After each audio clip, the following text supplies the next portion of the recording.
So this is quite interesting. A conflict of interest could arise if an MP has significant financial links with AstraZeneca.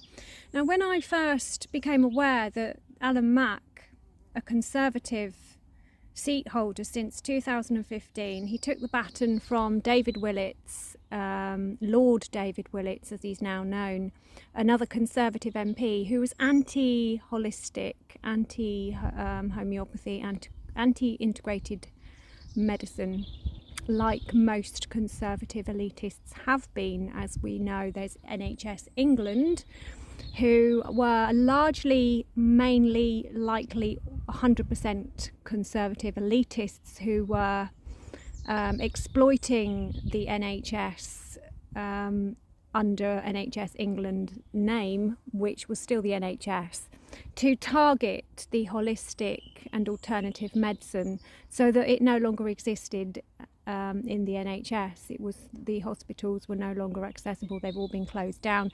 The last one was closed down in 2018, just before COVID, which started in 2019. So COVID was started in Asia. I don't know too much about it. I'm peripheral, so I know enough to get by. There's a lot going on, so it's too much to process, it's too much to know. You'd have to have a full-time job in knowing everything. You'd have to literally be paid to know everything about it. It's just impossible to keep up with all of this. Basically, it started in a laboratory in China. They had the first outbreak, they had the first vaccination plants, manufacturing companies, and Alan Mak was born in Britain, in the UK, to Chinese parents that were foreign immigrants that run a Chinese takeaway. And he's held significant business links and links to China, namely AstraZeneca, and he's been literally fighting and pushing for AstraZeneca to have manufacturing rights over here. Thankfully, the Labour government have blocked it at this moment in time. I'm aware, this is what I understand. When you've got a lot going on, it's difficult to keep up with it and know it and understand it. When they give you brain trauma, which they have, from the COVID, from the dynamics and what they did, you know, the brutalising the innocent females, like they did with Sarah Everard.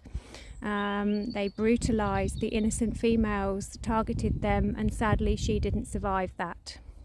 There are some survivors that survived the Conservative and far right together blackwashing and targeting for murder, erasure, so that the Conservatives can have their misogynist patterns with the stadiums. Now, Alan Mak campaigned extensively and tirelessly throughout 2020 to the government, which was Conservative at the time, for AstroTurf at Havant Waterlooville football ground, where he is a director and major shareholder.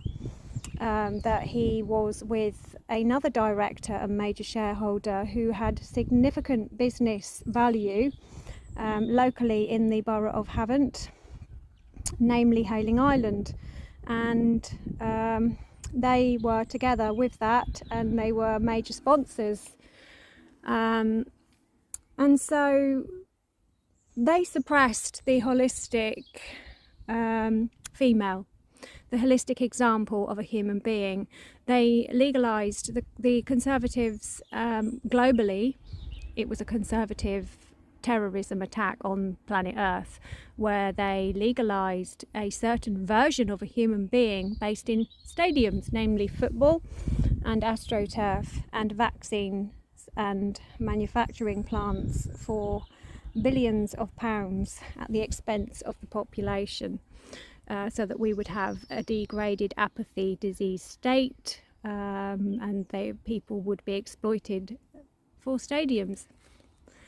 And they made other examples illegal while they legalised stadiums under vaccines and vaccine passports. So that's really the summary. He's Chinese and he's got a seat as a Conservative. They have a vested interest in the vaccination programme and AstraZeneca, and they're trying to push it over here. They've just recently started vaccinating again last month, the quote, vulnerable, unquote.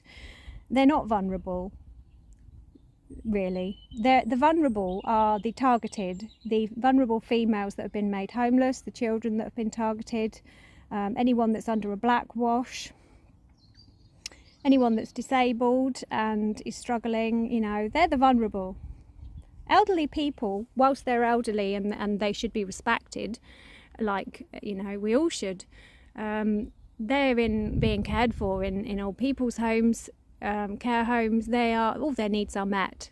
They've got roofs over their heads, they're fed, they're cared for, you know, everything's done, their washing's done for them. They don't really have to do a lot. Some of them do, and the ones not in care homes, then they've got family support. It's the ones that don't have anybody that are the vulnerable ones. But then if they've got a roof over their head, if they're housed and they've got the capacity to have shopping deliveries and things like that, then they're not vulnerable.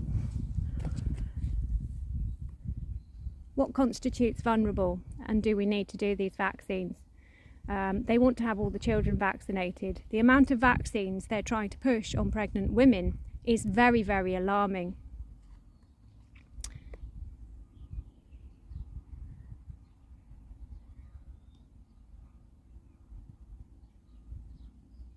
So if you want to know about MPs and their shareholdings, you've only got to look at these kind of statistics and things. I don't really have the head for this kind of thing. I don't have a business head, so to speak. So that's that.